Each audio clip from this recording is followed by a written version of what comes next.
This is the Bible with Nicky and Pippa Gumbel, day 348. Doing hard things the right way. Doing hard things requires us to be lion-like, bold, steely, and courageous. Doing things the right way means being like a lamb, gentle, meek, and submissive. We are supposed to be a godly mixture of the qualities of both the lion and the lamb. But how can one person be both the lion and the lamb? In C.S. Lewis's Narnia books, the lion, Aslan, represents Jesus. In the most famous of these books, The Lion, the Witch, and the Wardrobe, Aslan is slain. "Bind him, I say," repeated the White Witch. "Let him first be shaved." The shorn face of Aslan looked braver and more beautiful and more patient than ever. "Muzzle him," said the witch. The whole crowd of creatures kicking him, hitting him, spitting on him, jeering at him, they began to drag the bound and muzzled lion to the stone tablet. Later, they heard from behind them a loud noise, a great cracking, deafening noise. The stone table was broken into two pieces by a great crack that ran down from end to end. There, shining in the sunrise, larger than they had seen him before, shaking his mane, for it had apparently grown again, stood Aslan himself.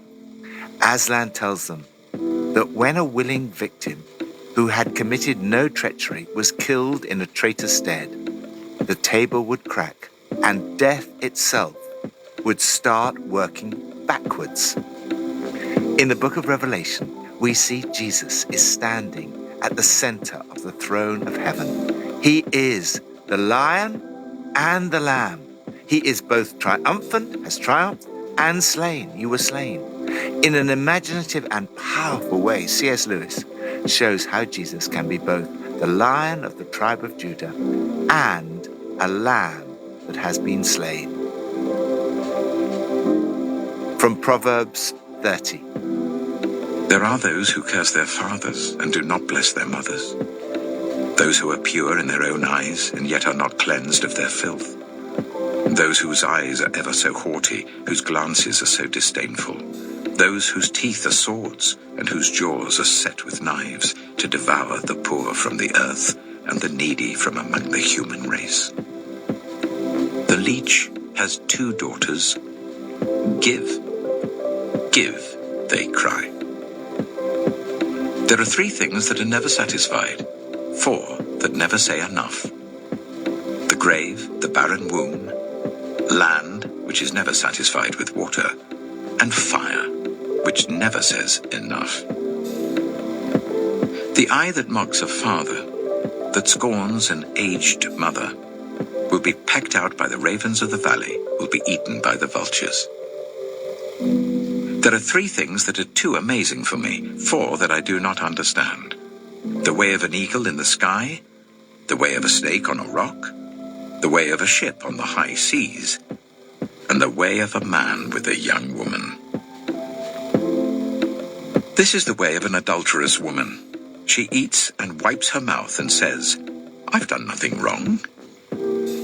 Under three things the earth trembles, under four it cannot bear up: a servant who becomes king, a godless fool who gets plenty to eat, a contemptible woman who gets married, and a servant who displaces her mistress. Be cleansed by the Lamb who was slain. We need to be cleansed from our sin, our filth, as the writer of Proverbs describes it.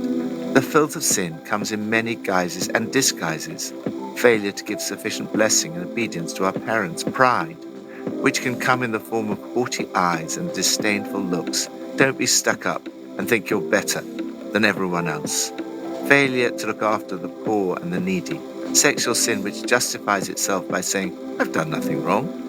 The worst state to be in is not to recognize the need to be cleansed. It's a wonderful thing to be cleansed of our sins. In the New Testament passage for today, we see the whole of creation worshipping the Lamb that had been slain, because with your blood you purchased for God members of every tribe and language and people and nation. It is the blood of Jesus that purifies us from all sin. Lord, may I not just be pure in my own eyes.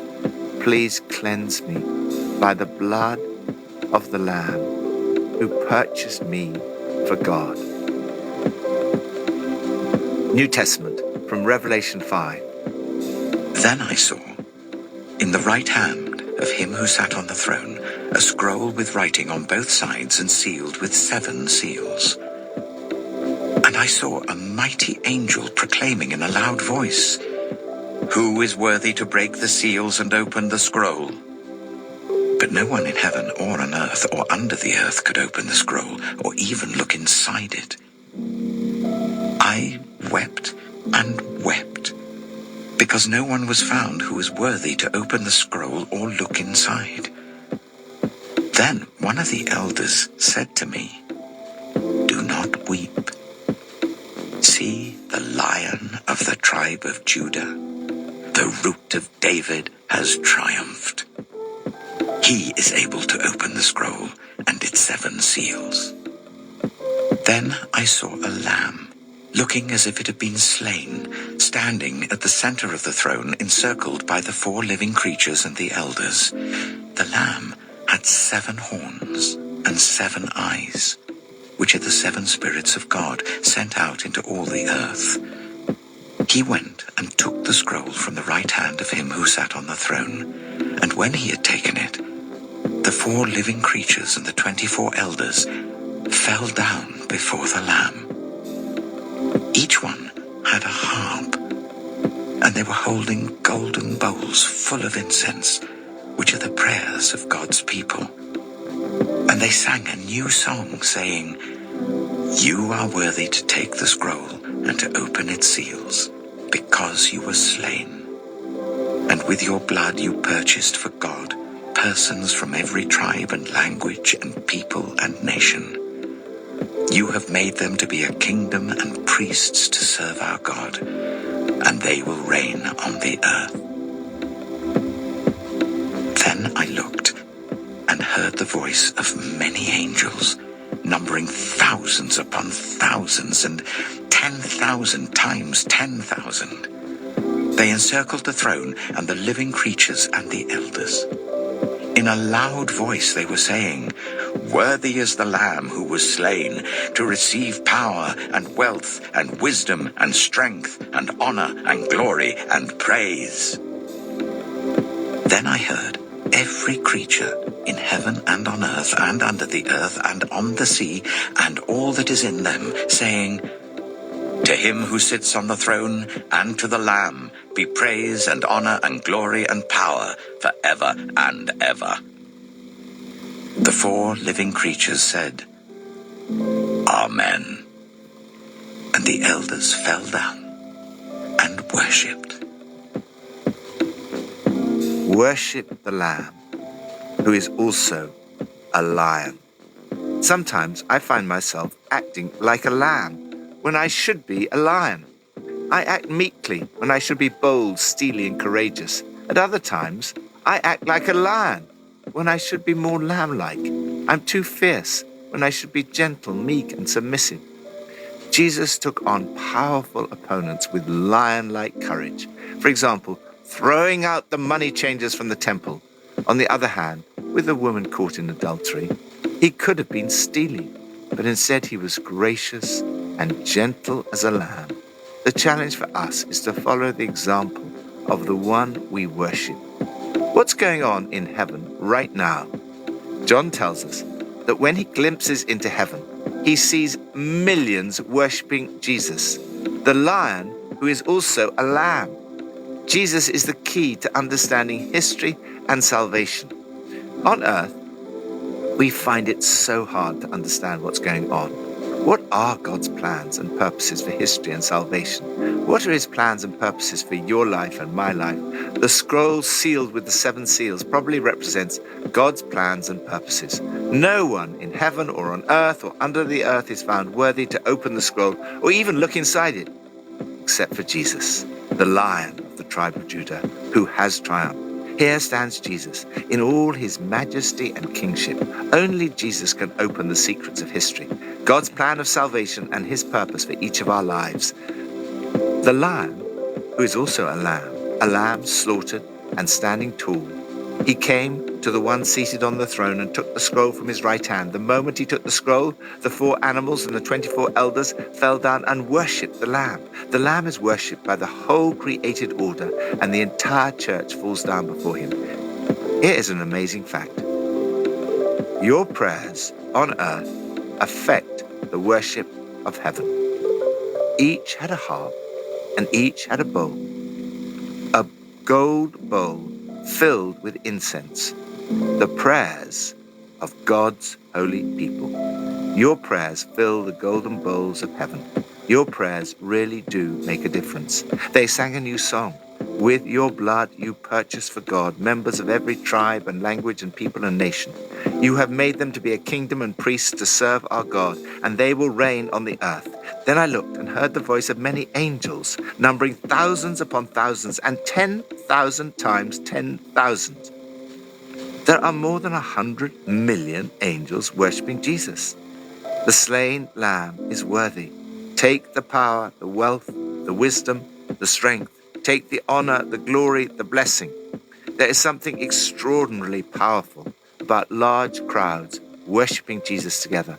This is one of the reasons I love the Leadership Conference and Alpha Global Week, when people from over 100 nations and numerous languages, peoples and tribes all together worship Jesus. This is a foretaste of heaven. Here we see that the activity of heaven is the worship of Jesus. You will sing songs of redemption. The whole of heaven bursts with praise.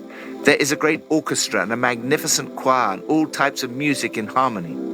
You were created for the worship of God's glory, which was revealed in Jesus Christ, the Lion who is also the Lamb. Lord, I worship you as the Lion of the tribe of Judah who has triumphed, and the Lamb that was slain.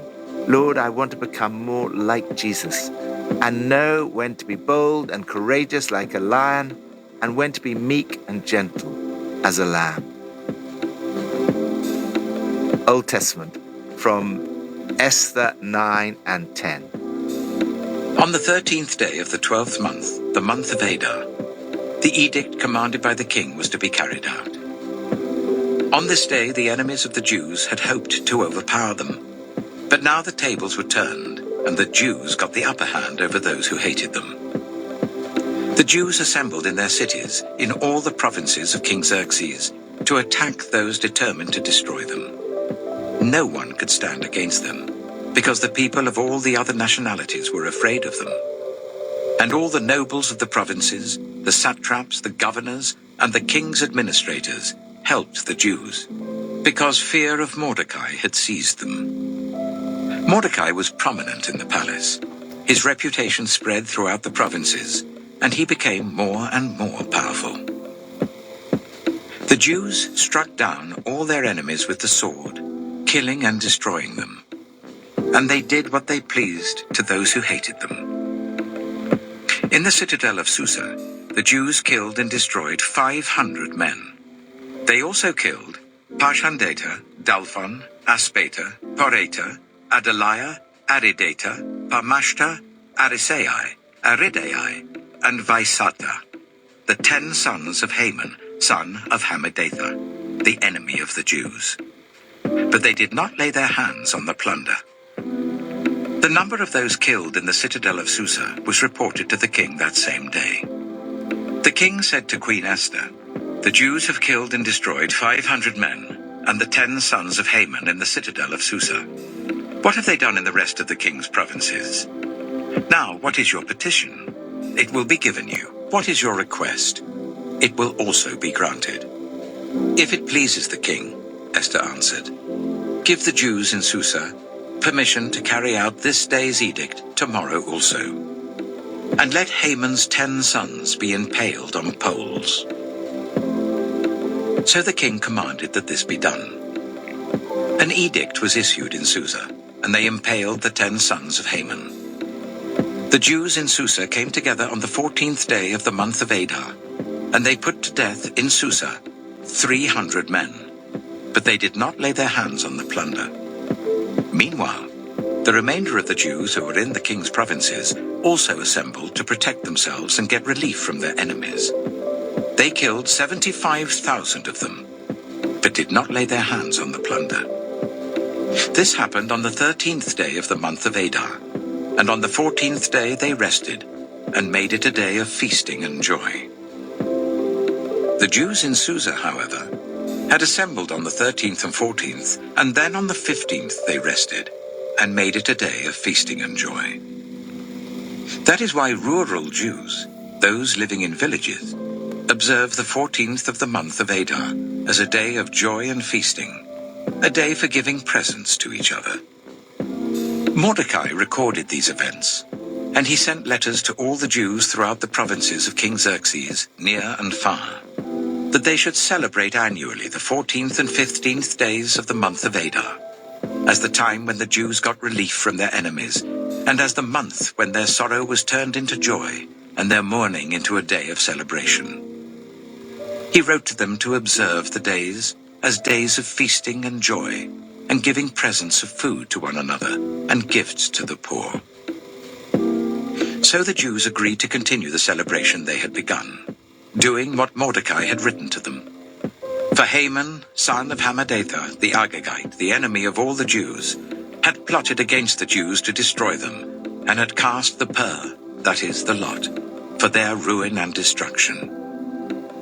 But when the plot came to the king's attention, he issued written orders that the evil scheme Haman had devised against the Jews should come back onto his own head, and that he and his sons should be impaled on poles. Therefore, these days were called Purim, from the word pur. Because of everything written in this letter, and because of what they had seen and what had happened to them, the Jews took it on themselves to establish the custom that they and their descendants, and all who join them, should, without fail, observe these 2 days every year, in the way prescribed and at the time appointed.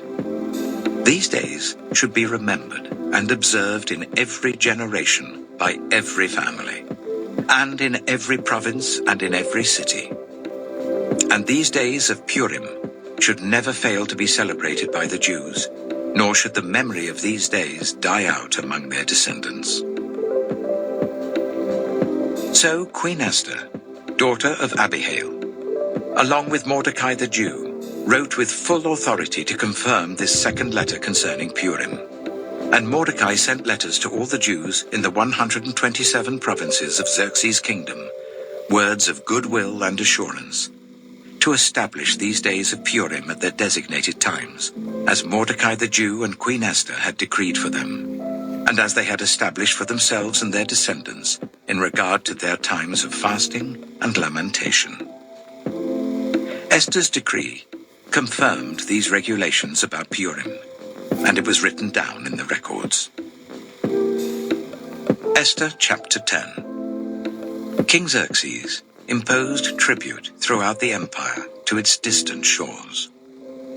And all his acts of power and might, together with a full account of the greatness of Mordecai, whom the king had promoted, are they not written in the book of the annals of the kings of Media and Persia? Mordecai the Jew was second in rank to King Xerxes, preeminent among the Jews, and held in high esteem by his many fellow Jews, because he worked for the good of his people and spoke up for the welfare of all the Jews. Celebrate the triumph of the Lion of the tribe of Judah. Jesus is the Lion who turns the tables on your spiritual enemies. He is the one against whom no one can stand. He is the cause of feasting and joy and celebration. Ultimately, he is the reason we give presents on Christmas Day, to celebrate his coming and his triumph. Esther is a type of Christ. That's to say, her life prefigured and foreshadowed Jesus. Humanly speaking, if it were not for her intervention, the Jewish nation would have been destroyed. Her action brought defeat to the evil one, Haman, and brought freedom, joy, and triumph to the people of God. And the tables were turned, and no one could stand against them. Trust God that in the end, whatever evil is planned against you will come to nothing. God has promised in Jesus to give you the ultimate victory. In the meantime, have the lion-like courage of Esther and Mordecai and their lamb-like willingness to sacrifice their lives in obedience to God's purpose. This led to God's people freeing themselves from oppression. They celebrated with much food and laughter, laughing and feasting. Their day for parties and the exchange of gifts. These events foreshadowed the great event of the triumph of the Lion of the tribe of Judah, the Root of David, through the life, death, and resurrection of Jesus. He brought about sorrow turned to joy, mourning somersaulted into a holiday for parties and fun and laughter, the sending and receiving of presents and of giving gifts to the poor. This too should be part of our celebration. Lord, thank you for the ultimate triumph of the Lion, who is also the Lamb who was slain. To him who sits on the throne and to the Lamb be praise and honor and glory and power forever and ever. Pippa adds, in Revelation 5 verse 8 it says, each one had a harp, and they were holding golden bowls full of incense, which are the prayers of the saints. I love the fact that the bowls are made of gold. It shows that our prayers are precious, and all our prayers, even mine, go in the bowls.